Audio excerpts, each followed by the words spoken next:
Estas paredes no fueron construidas para mantener a la gente fuera. Se construyeron para contener algo peligroso, inestable o imparable. Bienvenidos a un nuevo video. Hoy les voy a presentar 15 muros diseñados para mantener algo adentro. Si te gusta este tipo de contenido, suscríbete a nuestro canal, es gratis. Ahora sí, comencemos. Número 15. El muro perimetral de la isla Rikers. En el East River, entre Queens y el Bronx, se encuentra una de las islas más infames y fuertemente fortificadas de Estados Unidos, la isla Rikers. Aunque técnicamente forma parte de la ciudad de Nueva York, Rikers ha operado durante mucho tiempo como un mundo en sí mismo, unido por una misión singular: contener.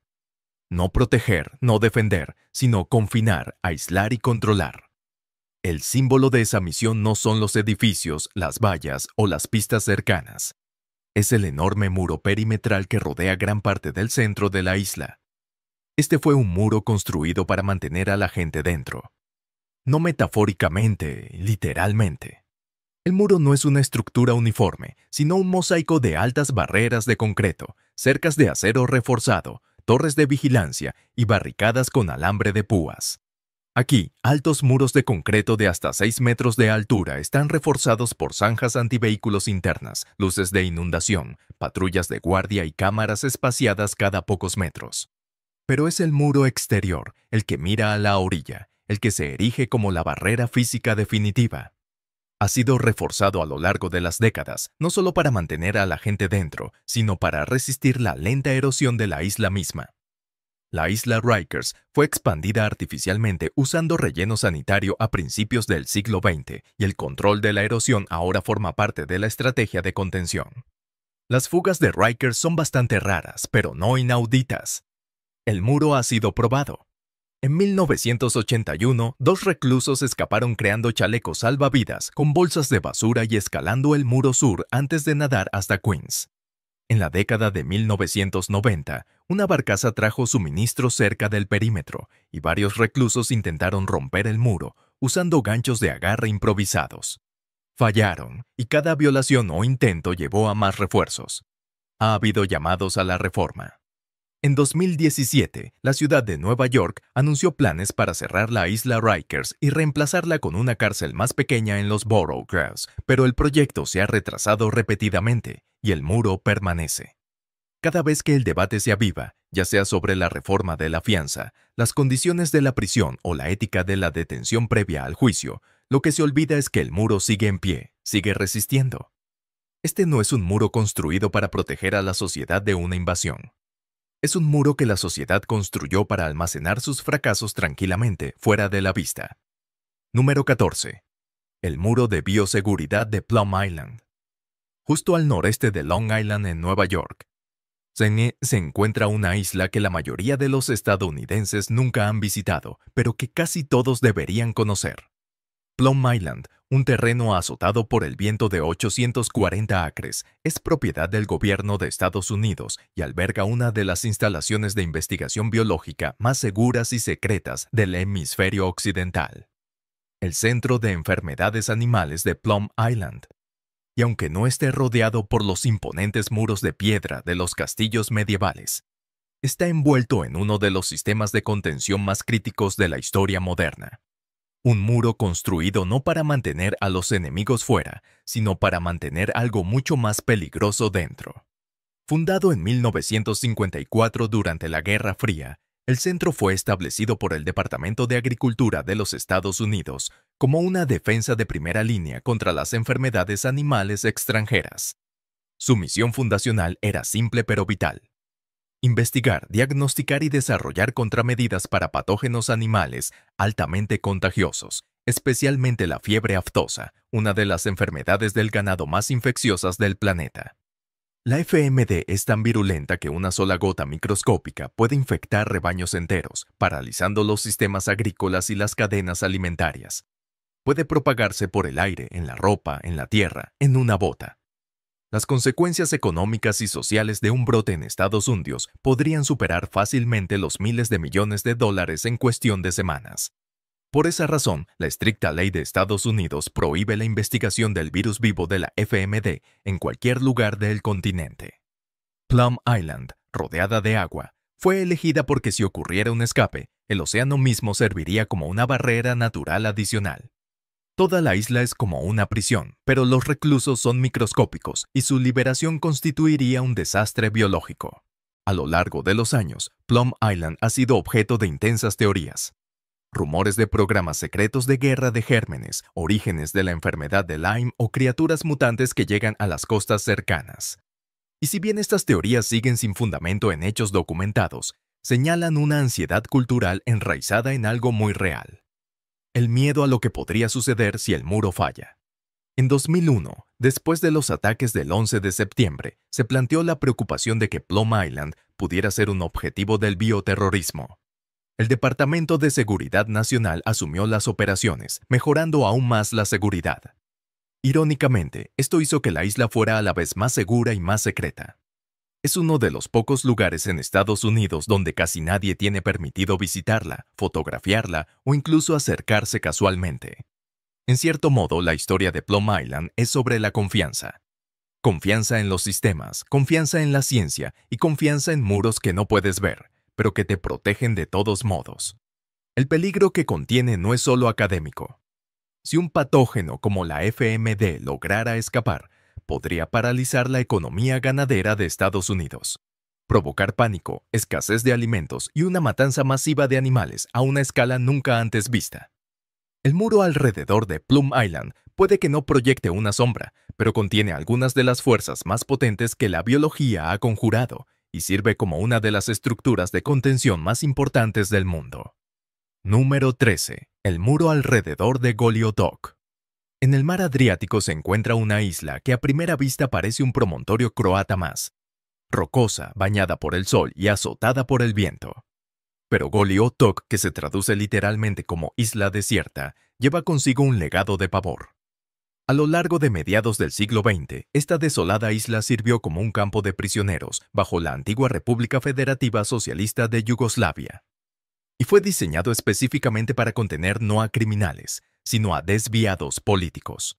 Más que eso, estaba rodeado y definido por un muro que no era simplemente físico, sino psicológico, ideológico y brutalmente efectivo para mantener algo adentro.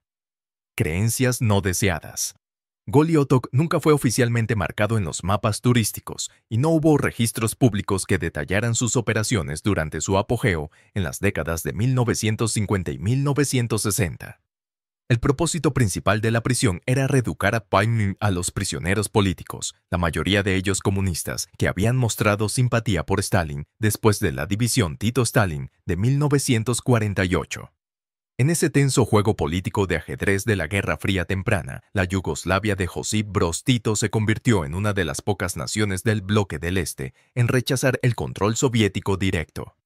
Cualquiera dentro de Yugoslavia que estuviera en desacuerdo, ya sea abierta o privadamente, era tildado de traidor y enviado a la isla. No había juicio, no había apelación, no había una sentencia clara. Una vez que te enviaban allí, la persona era efectivamente borrada.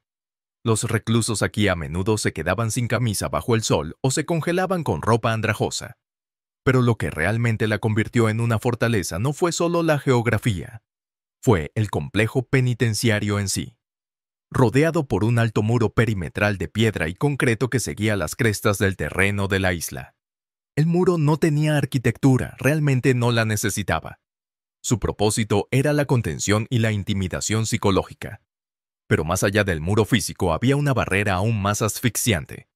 La regla de la traición forzada. Se requería que los reclusos se delataran entre sí. Se extraían confesiones, verdaderas o no, a través de interrogatorios implacables. En muchos casos, los prisioneros políticos eran obligados a golpear a sus compañeros que se negaban a reformarse. El muro, por lo tanto, se extendía hacia adentro, formando particiones invisibles entre personas que de otro modo podrían haber resistido juntas. Escapar era prácticamente imposible. La isla estaba demasiado lejos del continente para nadar, y la costa aseguraba que los barcos no pudieran acercarse sin ser detectados. El muro hizo su trabajo. Nadie se iba sin ser quebrado o enterrado. Después de la caída de Yugoslavia en la década de 1990, Goliotok fue abandonada. La naturaleza comenzó a reclamar esos muros agrietados y puertas oxidadas. Hoy en día el sitio es visitado ocasionalmente por turistas o historiadores, pero no existe un monumento oficial. El muro sigue en pie desgastado y olvidado, pero su verdadera barrera perdura en los recuerdos tácitos de aquellos que una vez vivieron dentro de él. Número 12. El Gran Muro del Sitio de Hanford. A lo largo del río Columbia, en el sureste del estado de Washington, existe un pedazo de tierra del tamaño de la mitad del estado de Rhode Island que contiene los residuos más mortíferos jamás producidos en suelo estadounidense. Este es el sitio de Hanford, un paisaje sin pretensiones de artemisa y arena, que una vez impulsó la era nuclear y ahora debe contener las consecuencias. Establecido en 1943 como parte del Proyecto Manhattan, Hanford fue donde Estados Unidos construyó en secreto el primer centro de producción de plutonio a gran escala. El plutonio utilizado en la bomba de Nagasaki provino de Hanford, pero una vez que terminó la guerra, el sitio no se cerró. En cambio, se expandió a un complejo de 9 reactores nucleares y 5 enormes instalaciones de procesamiento. Durante décadas, los subproductos fueron arrojados a tanques subterráneos, vertidos en zanjas sin revestir o liberados directamente al medio ambiente. A medida que crecía la conciencia pública, también lo hacía la necesidad de construir algo para contenerlo todo. Un muro. Pero esto no era solo un muro de concreto y acero. Era una política. Cercas perimetrales, granjas de tanques subterráneos, zonas de exclusión aérea. Fue y sigue siendo el intento más grande de Estados Unidos de encerrar al genio nuclear que una vez liberó. La característica central del sistema de contención son los 177 tanques de almacenamiento subterráneos que contienen más de 50 millones de galones de lodo radiactivo. Estos tanques están enterrados bajo terraplenes de suelo reforzados, protegidos por sensores de radiación, monitoreo sísmico y una valla perimetral física. Estos tanques están envejeciendo. Muchos fueron construidos en las décadas de 1940 y 1950. Más de 60 han tenido fugas. Algunos corren el riesgo de colapso total. El muro construido para contenerlos se refuerza constantemente. Nuevos tanques de doble capa de acero, esfuerzos de vitrificación que convierten los residuos en vidrio sólido y una campaña de limpieza masiva. Pero a pesar de décadas de esfuerzo y más de $100,000 millones en gastos, el sitio sigue siendo uno de los lugares más contaminados del planeta. El acceso a las granjas de tanques principales está restringido al personal capacitado, que tiene que someterse a un entrenamiento especial de radiación. Las carreteras que conducen al interior están bloqueadas por múltiples puestos de control, cada uno con personal de seguridad que opera bajo órdenes federales. La vigilancia con drones monitorea el espacio aéreo, que en sí mismo está restringido bajo las reglas de la FAA. Hay señales de advertencia cada pocos cientos de pies. Peligro, riesgo radiológico, área restringida, no entrar. En la década de 1980, creció la preocupación de que los residuos enterrados de Hanford pudieran algún día llegar al nivel freático. Se perforó una red de pozos de monitoreo alrededor del sitio, y cada año se instalan nuevas vallas. Los viejos domos de los tanques se refuerzan y las estructuras temporales se actualizan para mantener al público fuera y el peligro dentro. Y este muro debe resistir porque si no lo hace, el próximo gran desastre nuclear podría no venir de una explosión. Podría venir de una filtración lenta y silenciosa a través de la misma tierra que se suponía que debía mantenerlo encerrado. Número 11.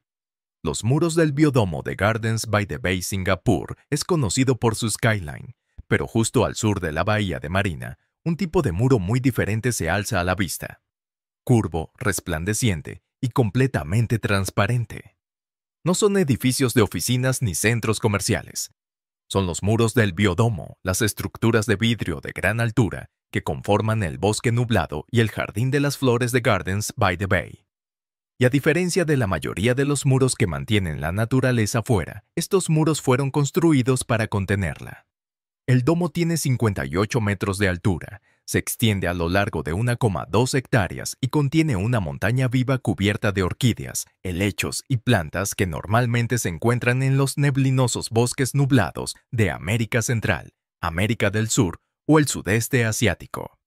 Su capa exterior es una pared de 4.500 paneles de vidrio de doble capa, sostenidos por costillas de acero y una base de concreto refrigerado.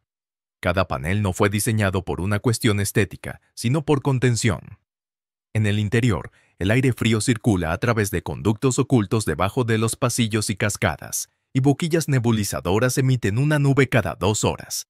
Si el muro fallara, digamos una grieta en el acristalamiento o una mala calibración, la humedad caería y docenas de especies comenzarían a perecer. Este muro no está protegiendo a las personas de los elementos, está protegiendo a los elementos de las personas. No son simples invernaderos, son biomas sellados. Son simulaciones autónomas de zonas ecológicas a miles de kilómetros de su origen.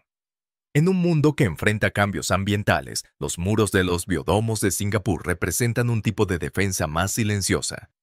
No contra enemigos, sino contra la entropía. Mantienen a los frágiles y hermosos entornos a salvo de desaparecer. Número 10. El muro de la prisión estatal de San Quintín. Justo al norte de San Francisco, donde el Océano Pacífico respira su sal y niebla en la bahía, se encuentra una de las penitenciarías más antiguas y tristemente célebres de Estados Unidos. La prisión estatal de San Quintín. Su característica más distintiva es el muro. Grueso, frío e implacable. Y a diferencia de las cercas de seguridad o las barreras temporales, el muro de San Quintín es permanente. Nunca tuvo la intención de mantener las amenazas fuera. Fue construido para encerrar a los hombres más peligrosos indefinidamente. San Quintín abrió sus puertas en 1852 durante la era de la fiebre del oro, cuando California todavía estaba indómita y la aplicación de la ley era poco más que una fuerza reaccionaria. A lo largo de los años, a medida que el crimen violento aumentaba y el sistema de justicia estadounidense se endurecía, San Quintín se convirtió en una prisión de alta seguridad para los peores delincuentes del estado, incluidos los presos del Corredor de la Muerte de California. Pero a diferencia de otras prisiones donde múltiples capas de cerca sirven como el principal obstáculo, San Quintín se basa en su muro monolítico singular como su máxima expresión de autoridad. El muro no es solo un límite físico. Representa uno social y moral. Los reclusos aquí no están simplemente siendo castigados. Están siendo separados, condenados a existir en un espacio donde el tiempo se mueve de manera diferente, donde el muro comprime el mundo exterior en un recuerdo o un concepto distante. En las décadas de 1970 y 1980, la prisión era conocida por sus corrientes políticas radicales, especialmente durante el encarcelamiento de figuras como George Jackson, cofundador de la marxista-leninista Black Guerrilla Family. Libros, cartas y manifiestos circulaban clandestinamente, y el muro era una barrera no solo para el escape, sino para que las ideas escaparan. Cuando Jackson fue asesinado en 1971 durante un intento de fuga fallido, la prisión duplicó sus restricciones. Más patrullas, más cercas, más concreto. Incluso las ejecuciones, cuando ocurrían, tenían lugar en una cámara cerrada sin ventanas, sellada detrás de capas de puertas reforzadas. En años más recientes ha sufrido un cambio de imagen. Programas de rehabilitación, divulgación educativa e incluso podcasts como Ear Hustle, producidos por reclusos dentro del muro, han mostrado una cara más humana de la prisión. Pero incluso estas iniciativas tienen lugar con los límites inflexibles del perímetro. El muro todavía decide quién habla y quién escucha. Ha estado en pie durante más de 170 años. Ha sido testigo del ascenso y caída de gobernadores, la abolición y la reinstauración de la pena de muerte, y la lenta evolución de la política penitenciaria. A pesar de todo eso, el muro se mantuvo, haciendo su trabajo en silencio. No para proteger de amenazas externas, sino para garantizar que ciertas personas, ciertas sentencias y ciertas historias nunca se vayan.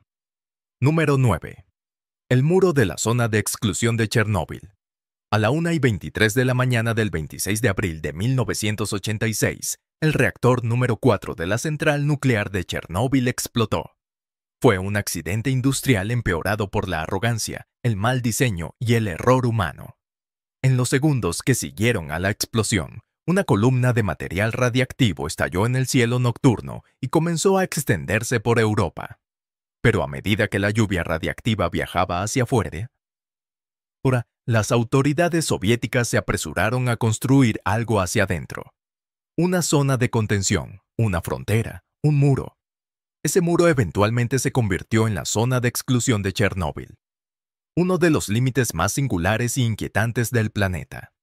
Con un radio de aproximadamente 30 kilómetros alrededor del sitio del reactor, esta zona forma el perímetro de facto que separa el paisaje de contención del resto del mundo. Inmediatamente después de la explosión, las fuerzas soviéticas se movieron rápidamente para evacuar la cercana ciudad de Pripyat, la alguna vez próspera ciudad modelo construida para los trabajadores nucleares y sus familias. Pero el muro no era estático. Se expandió y contrajo con el tiempo a medida que la contaminación radiactiva era mejor mapeada y comprendida. El cesio-137, el estroncio 90 y las partículas de plutonio se asentaron de manera desigual en la región, haciendo que algunas zonas dentro del radio de 30 kilómetros fueran relativamente seguras. Sin embargo, el muro ha fallado de formas sutiles. En pocos años, las plantas comenzaron a regresar, luego los animales, luego los humanos. No oficialmente, sino ilegalmente, conocidos como colonos. Un pequeño número de residentes ancianos regresó a las aldeas abandonadas en la década de 1990, viviendo sin electricidad ni agua corriente. El muro de Chernóbil es, entonces, de múltiples capas. Está el muro exterior de la zona de exclusión, el muro interior de los puestos de control y las vallas, y el muro psicológico del miedo y el tabú. Y el muro más profundo de todos, el enorme sarcófago construido no para enterrar a los muertos, sino para atrapar la fuerza invisible que los mató. La zona puede parecer terreno abierto desde arriba, pero su verdadero límite reside en la energía invisible que perdura. Es un muro que no se puede escalar, ni ver ni desmantelar fácilmente. Número 8. El muro de contención del almacenamiento de Asse, Alemania. En la Baja Sajonia, en Alemania, se encuentra una antigua mina de sal con un secreto. Es conocida como Asse-II. La mina una vez sirvió para fines industriales. Luego albergó brevemente experimentos científicos antes de ser convertida en algo mucho más trascendental. Una instalación de almacenamiento de residuos radiactivos. Pero a diferencia de una bóveda cuidadosamente diseñada de los repositorios nucleares modernos, Asse-II nunca fue pensada para contener tales materiales. Y cuando los peligros se hicieron conocidos, el gobierno alemán se vio obligado a construir no solo una barrera, sino un muro de contención de emergencia en un esfuerzo desesperado por mantener su contenido encerrado. Entre 1967 y 1978 se depositaron aquí más de 125.000 barriles de residuos radiactivos de bajo y medio nivel. Estos barriles contenían materiales contaminados con plutonio, estroncio, cesio y otros isótopos de larga vida útil de fuentes médicas, industriales y de investigación. La idea en ese momento era que las minas de sal ofrecían un entorno geológico estable, ideal para el almacenamiento permanente. Lo que no se sabía, o tal vez se ignoró, era que la mina era inestable y propensa a la entrada de agua. A principios de la década de 1980, la salmuera comenzó a filtrarse en las cámaras de la mina a un ritmo que provocó alarmas. El agua y los residuos radiactivos son una combinación desastrosa. Si la salmuera llegara a los residuos, podría filtrar material radiactivo en el agua subterránea y, finalmente, en los suministros de agua potable para los humanos. Alemania se enfrentaba de repente a una potencial catástrofe radiológica justo debajo de sus propios pies. En 2009, la Oficina Federal Alemana de Protección Radiológica admitió lo que se sospechaba desde hacía mucho tiempo. La mina no era segura. Se tomó la decisión de recuperar los residuos, una tarea monumental.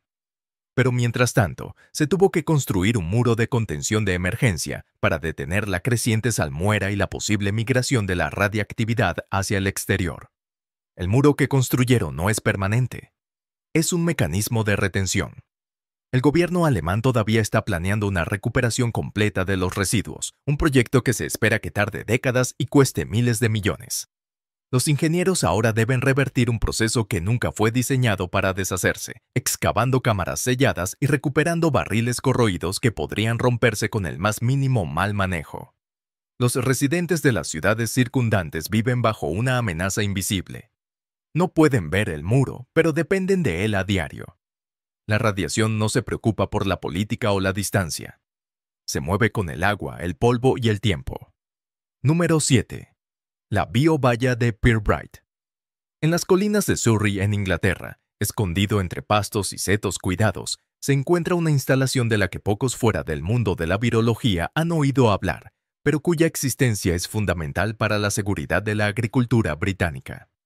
Este es el Instituto Pirbright, un centro de investigación de talla mundial para enfermedades animales. Al igual que Plum Island en los Estados Unidos, Pirbright se especializa en el estudio de enfermedades animales altamente contagiosas, especialmente la fiebre aftosa. El brote de fiebre aftosa de 2001 en el Reino Unido provocó el sacrificio de más de 6 millones de animales y le costó a la nación miles de millones de dólares. Fue una crisis biológica de proporciones nacionales, y sus cicatrices permanecen frescas en la memoria de veterinarios, agricultores y políticos. Esta instalación opera laboratorios de nivel de bioseguridad 4 y 3, entre los más seguros del mundo. Dentro de estas salas se estudian enfermedades como la peste porcina africana, el virus de la lengua azul y varias cepas de FMD. Se secuencian y, en algunos casos, se prueban contra posibles vacunas. Pero para que el mundo exterior no se vea afectado, cada acción allí adentro debe ocurrir bajo protocolos en capas que efectivamente aíslan cada molécula de peligro. La cerca perimetral es solo la línea de defensa más externa. Dentro de ella se encuentra una serie de barreras en cascada. Laboratorios sellados con presión de aire negativa, lo que significa que el aire fluye hacia la habitación pero nunca sale. Sistemas de escape con filtro HEPI. Descontaminación ultravioleta. Sistemas de residuos sellados, autoclaves y procedimientos de entrada con esclusa de aire. El personal debe usar trajes de contención de cuerpo completo y someterse a descontaminación al entrar y salir de las áreas de trabajo. Incluso las aguas residuales se tratan químicamente y se esterilizan con calor antes de ser liberadas. El sistema de contención es tan sensible que incluso una grieta microscópica en el protocolo puede provocar un desastre. De hecho, Pirbright estuvo en el centro de una gran controversia en 2007 cuando una cepa del virus FMD escapó, no debido a una falla en el laboratorio, sino a una tubería con fugas entre el laboratorio y un productor de vacunas comercial cercano. El virus contaminó el suelo, lo que provocó un brote local. Ese incidente, aunque contenido rápidamente, desencadenó una revisión total de su infraestructura de seguridad. Uno podría preguntarse por qué no simplemente dejar de estudiar estas enfermedades. Pero la realidad es bastante sombría. La FMD y enfermedades similares están cambiando y evolucionando constantemente. Amenazan a las industrias ganaderas en Asia, África y América del Sur. Sin instalaciones como esta, el mundo estaría ciego a estas mutaciones, los brotes y los riesgos cambiantes. En otras palabras, el muro tiene que resistir no solo por Gran Bretaña, sino por todo el suministro mundial de alimentos. Número 6. Los muros del pólder de los Países Bajos. Los Países Bajos son un país famoso por sus tulipanes, sus molinos de viento y sus canales. Pero sobre todo es conocido por una verdad: casi un tercio de su tierra se encuentra por debajo del nivel del mar. Y sin embargo, millones de personas viven, cultivan, construyen ciudades y prosperan en áreas que, según toda lógica natural, deberían estar bajo el agua. Este no es el resultado del azar o de la suerte divina. Es el producto de muros. Muros no construidos para mantener a la gente fuera o para encarcelar a nadie, sino para contener algo mucho más poderoso: el mar mismo. Su mayor arma en esta lucha existencial no ha sido el ejército ni el Estado, sino el muro del pólder, un sistema de diques, terraplenes y barreras de ingeniería diseñadas para retener el agua de la tierra que nunca estuvo destinada a ser seca. No son defensas metafóricas, son muros de tierra y piedra reales, masivos y cuidadosamente diseñados. Y lo que contienen, no lo que mantienen fuera, es el logro más improbable del pueblo holandés. Vastas áreas de tierra recuperada, los pólderes. Ahora el término polder se refiere a la tierra que ha sido recuperada de un cuerpo de agua, típicamente un mar o lago. Una vez que los diques están sellados y el agua es eliminada, la tierra interior se vuelve utilizable, pero solo mientras el dique resista. Es esencialmente como un cuenco, y cada cuenco necesita muros. Tomemos, por ejemplo, el pólder de Beemster, uno de los más antiguos y emblemáticos del país. Creado a principios del siglo XVII al drenar un lago usando un sistema de molinos de viento, el Beemster está rodeado por un sistema de diques de 40 kilómetros de largo, formando un mosaico perfectamente rectangular de tierras de cultivo y asentamientos que se encuentra a unos 3,5 metros por debajo del nivel del mar. Ese dique, continuamente mantenido y reforzado, retiene el agua subterránea y protege contra la creciente amenaza de las mareas de tormenta. Sin él, el Beemster desaparecería en cuestión de días. Y ahora multipliquen eso por cientos. Hay más de 3.500 pólderes en los Países Bajos, protegidos por más de 22.000 kilómetros de diques y barreras de contención. Si visitan los Países Bajos hoy, es posible que no noten estos muros. En ciudades como Ámsterdam se han camuflado en parques, barrios residenciales o incluso carreteras. Pero están ahí, en silencio, haciendo guardia. En las regiones rurales de pólderes, los muros son aún más críticos y solo están a 1 metro o 2 por encima de los campos que rodean. Pero están reteniendo decenas de millones de litros de agua todos los días.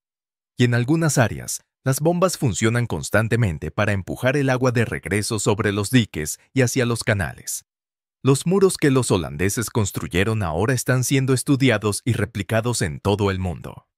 En Bangladesh, Yakarta, Nueva Orleans e incluso partes de Londres y Nueva York, se consulta a ingenieros holandeses para diseñar sistemas de diques y barreras contra inundaciones que hagan lo que los suyos han hecho durante generaciones: mantener la tierra seca.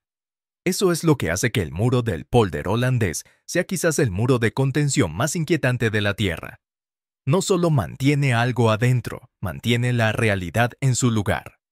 La historia, la naturaleza y la verdad inevitable de que algún día, si el muro falla, todo lo que se le ha robado al océano volverá a él. Número 5. La valla de Woomera. En el centro del desierto rojo de Australia se encuentra un lugar que parece desafiar la idea misma de la apertura. El área prohibida de Woomera, WPA. Es una extensión de más de 122.000 kilómetros cuadrados, más grande que muchos países. Es un territorio que ha permanecido sellado en parte y en su totalidad durante más de 70 años. Aunque no hay un solo muro de concreto que lo rodee, la barrera de Woomera es real, se hace cumplir e inflexible. De hecho, podría ser la zona de contención más grande del planeta jamás designada por una nación democrática. No está destinada a mantener a la gente fuera. Fue construida para mantener la tecnología, los escombros, los materiales radiactivos y los secretos firmemente dentro. Establecida en 1947 como parte de un acuerdo militar conjunto entre el Reino Unido y Australia, el objetivo era crear un campo de pruebas de armas lejos de las áreas pobladas, un lugar donde cohetes, misiles e incluso sistemas de lanzamiento con capacidad nuclear pudieran ser desarrollados y lanzados sin escrutinio internacional.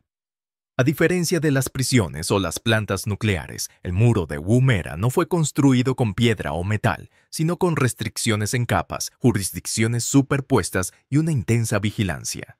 Dentro de este límite existen docenas de zonas de prueba más pequeñas, cada una rodeada por sus propias vallas y perímetros de exclusión.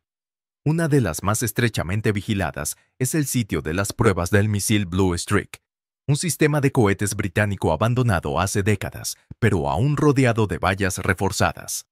Otras están estrechamente vigiladas debido a las pruebas de aeronaves experimentales, drones no tripulados o porque sirven como vertederos para componentes de misiles obsoletos o fallidos.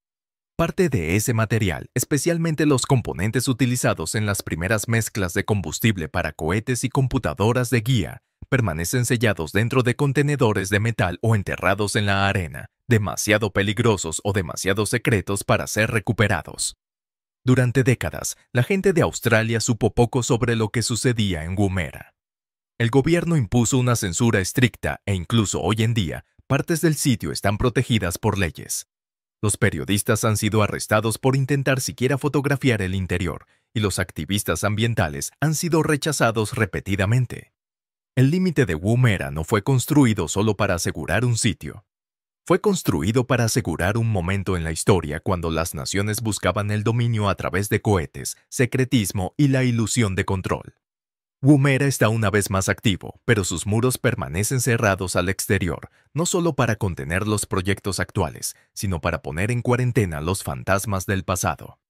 Número 4. Los muros de diques del mar de Salton. En el desierto del sureste de California se encuentra un cuerpo de agua que a primera vista parece un paraíso en el lugar equivocado. Vasto, brillante y quieto, el mar de Salton se extiende por más de 48 kilómetros de norte a sur. Este mar existe solo por un error. En 1905, los ingenieros que intentaban desviar el río Colorado para el riego accidentalmente hicieron que se rompieran sus orillas. Las aguas de la inundación se vertieron sin control en la cuenca de Salton durante casi 2 años, creando un enorme mar interior en un lugar que no había tenido agua durante miles de años. Y cuando la inundación finalmente se detuvo, el lago permaneció, alimentado durante décadas por la escorrentía agrícola, la evaporación y la inercia pura. Los diques del mar de Salton son masivos y en muchos lugares son lo único que mantiene el lago en su lugar. Construidos con tierra compactada, reforzados con riprap, que son trozos de roca rota, concreto y, en algunos casos, placas de retención de acero, envuelven el borde del lago como un collar frágil. Están agrietados por el sol, expuestos y erosionándose lentamente. Pero son todo lo que se interpone entre el lago y las granjas, pueblos y reservas naturales circundantes. La razón por la que existen estos muros es bastante simple. El agua es venenosa. Durante décadas, el mar de Salton se mantuvo casi por completo por la escorrentía agrícola, agua contaminada con pesticidas, nitratos, desechos animales y fertilizantes químicos. En la década de 1990, el mar era más salado que el Océano Pacífico y para la década de 2020 era casi el doble de salino. Las muertes de peces se hicieron rutinarias. Los pájaros que se alimentaban de ellos comenzaron a enfermar. Y luego comenzaron las tormentas de polvo. Algunos de los diques más vulnerables están cerca de centros de población, la Reserva de Vida Silvestre Sonny Bono. Y los muros allí separan miles de acres de tierras de cultivo productivas de una orilla que se arrastra y está llena de productos químicos. En estas áreas, el muro está duplicado, un dique interior para el mar y un terraplén exterior para la zona de control de polvo. Entonces, ¿por qué no simplemente drenar el lago? Bueno, lo que hay dentro es peor que el agua misma. Drenar el mar de Salton desataría más de 130 kilómetros cuadrados de lecho del lago expuesto, y la carga de polvo se volvería inmanejable. Ninguna cantidad de camiones de agua o productos químicos para estabilizar el suelo podría detener una nube tóxica. Por eso, las propuestas se han movido hacia la contención por segmentación, construyendo aún más diques internos para dividir el lago en zonas. Una para estabilizar el polvo y otra para apoyar un hábitat limitado para aves. Pueden conducir a lo largo de partes de los terraplenes del sur. Hace calor, están secos y tranquilos. El sol se refleja en el lago, que se ve en calma. Pero en realidad, un sistema presurizado de descomposición química está cercado por un muro que se debilita cada temporada. El muro no inspira confianza, inspira pavor. Y, sin embargo, tiene que resistir. Número 3. Los muros de contención de escoria de Iron Mountain, elevándose sobre las colinas cubiertas de matorrales del norte de California, las laderas de Iron Mountain, cerca de Redding, parecen a primera vista otro sitio industrial desgastado. Pero lo que se esconde dentro de ese suelo de color óxido es algo mucho más peligroso que el equipo abandonado o los túneles olvidados. Debajo de Iron Mountain se encuentra uno de los entornos más tóxicos jamás creados, y lo único que se interpone entre él y el desastre ecológico es un sistema de ingeniería de muros de contención. Barreras construidas no para proteger la montaña de la gente, sino para atrapar lo que continúa filtrando, ácido sulfúrico, metales pesados y la muerte química. Esta es la historia de un muro no alrededor de una ciudad, una prisión o una fortaleza, sino alrededor de un legado de ruina química, y uno que todavía requiere vigilancia diaria. Iron Mountain fue una vez una de las fuentes más ricas de hierro, plata, cobre, zinc y oro en California. La minería comenzó a fines del siglo XIX y se expandió dramáticamente a lo largo del siglo XX. Se dinamitaron y cavaron vastas redes de túneles subterráneos y el mineral extraído se procesó en el lugar. Pero esta actividad, especialmente la exposición de la pirita o sulfuro de hierro al aire y al agua, desencadenó un fenómeno ambiental catastrófico: el drenaje ácido de la mina, AMD. Cuando la pirita se expone al oxígeno y al agua, produce ácido sulfúrico. Y ese ácido se filtra en el suelo y el agua, disolviendo metales pesados como plomo, arsénico, cadmio y zinc. La montaña se convirtió en una fábrica de veneno. Incluso después de que las minas se cerraron en 1963, las reacciones químicas continuaron y se intensificaron. La mina comenzó a producir ácido de tal concentración que estableció un récord mundial: un pH de -3.6, un nivel más ácido que el ácido de batería. El muro principal para contenerlo, un terraplén de contención de escoria, fue diseñado para atrapar y aislar las zonas de AMD más activas. Fue construido con tierra compactada, revestimientos sintéticos y lechos de filtrado de grava, y mide más de 21 metros de altura. También se construyeron vertederos de concreto reforzado y estanques de retención química, cada uno diseñado para resistir la erosión, neutralizar los ácidos y contener el asalto químico en curso de la montaña. Pero quizás el aspecto más fascinante y aterrador del sistema de contención de Iron Mountain es que no fue diseñado para detener la reacción, solo para acercarla. Los procesos químicos dentro de la mina todavía están ocurriendo y esto continúa sangrando ácido. Pero gracias a esta red de muros de contención, cámaras de recolección y plantas de tratamiento, este sitio se puede manejar por ahora. Las barreras de Iron Mountain no están destinadas a durar para siempre. Los ingenieros estiman que se requerirá mantenimiento durante 3.000 años.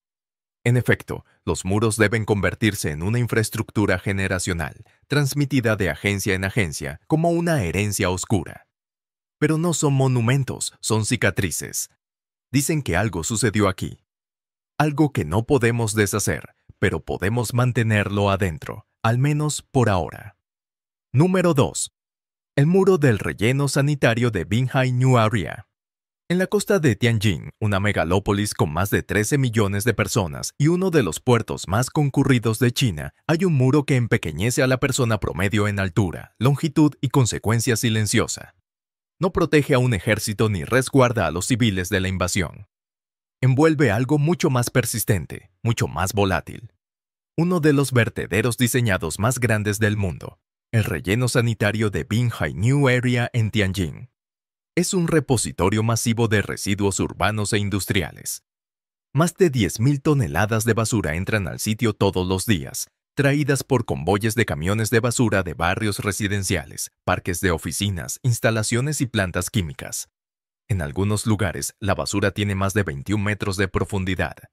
Pero no es la montaña de residuos lo que hace que el sitio sea aterrador. Es lo que está tratando de escapar de su interior. Es por eso que el sitio está encerrado en un muro de contención gigante construido con especificaciones industriales.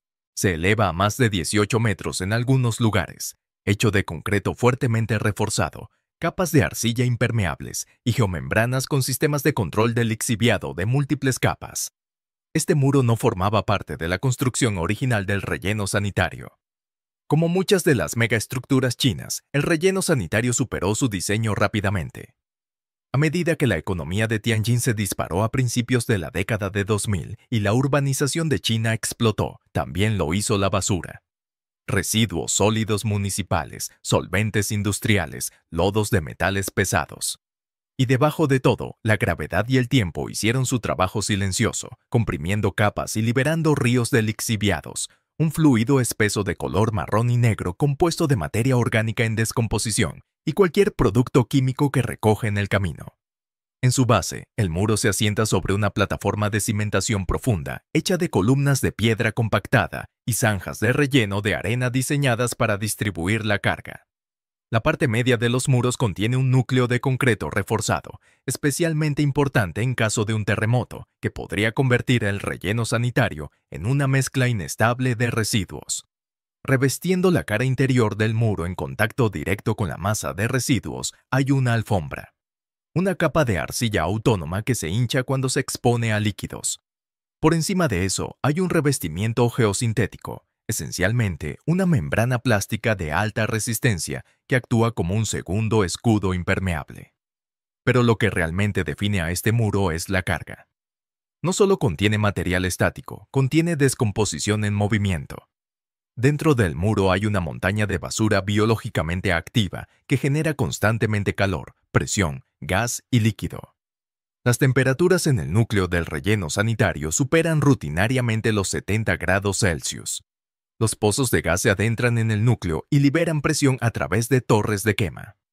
Sin embargo, si una bolsa de gas se forma demasiado cerca del muro y no se ventila a tiempo, puede causar levantamientos y fracturas en los sellos de arcilla interiores. Una ruptura del muro aquí no se vería como una presa rompiéndose. Comenzaría con una filtración invisible, lodo marrón que se filtra en los canales de tormenta cercanos, luego un olor, sulfuro de hidrógeno. Luego, los animales comenzarían a morir, primero los peces, luego los pájaros. Y si la ruptura fuera lo suficientemente grande, podría desencadenar un deslizamiento por licuefacción en el que el peso de los residuos hace que toda la estructura colapse hacia afuera. Esto tampoco es especulación. China ya ha experimentado eso. En 2015, un muro de contención de relleno sanitario en Shenzhen falló catastróficamente después de una semana de fuertes lluvias, enterrando el parque industrial cercano en una ola masiva de escombros de construcción. El incidente mató a 73 personas y fue declarado un desastre provocado por el hombre. Nunca se pretendió que fuera temporal. Es un muro sin fin, construido no por conflicto o ideología, sino para atrapar un error que no se puede deshacer. A diferencia de las fortalezas históricas que caen en ruinas o los muros de las prisiones que algún día se desmoronan con el progreso, el muro de Binhai debe permanecer no solo por décadas, sino quizás por generaciones. Y a diferencia de las fronteras simbólicas, nunca definirá el carácter de una nación. Define su carga. Número 1. Los muros de contención de las estaciones de bombeo de Nueva Orleans. Nueva Orleans es famosa por su música, su comida y, por supuesto, su resiliencia. Pero bajo la superficie del jazz y la celebración yace una ciudad en constante guerra con su propia geografía. Gran parte de Nueva Orleans se encuentra por debajo del nivel del mar, encajada entre el río Mississippi, el lago Pontchartrain y el Golfo de México. El agua de lluvia no drena de forma natural, se acumula allí. Y cuando las tormentas llegan, la ciudad no se inunda solo desde fuera, sino desde dentro. Por eso, una de las características más importantes de la infraestructura de la ciudad es una serie de muros de contención. No solo diques o terraplenes, sino gruesos muros de concreto reforzado construidos alrededor de las estaciones de bombeo de la ciudad. Estos están diseñados para mantener las aguas de inundación de Nueva Orleans dentro del sistema de drenaje hasta que puedan ser bombeadas hacia afuera. Tomemos la estación de bombeo número 6, una de las más antiguas y grandes del sistema. Se encuentra junto al canal de la calle 17, un lugar que se hizo famoso durante el huracán Katrina. Alrededor de la estación hay un sistema de muros de contención que parece una fortaleza. Muros de concreto de 4,5 metros de altura, con pilotes de acero clavados profundamente, formando una caja alrededor de la instalación y su toma de canal conectada. Este muro retiene el enorme volumen de escorrentía urbana que las bombas procesan, millones de litros por hora durante una tormenta.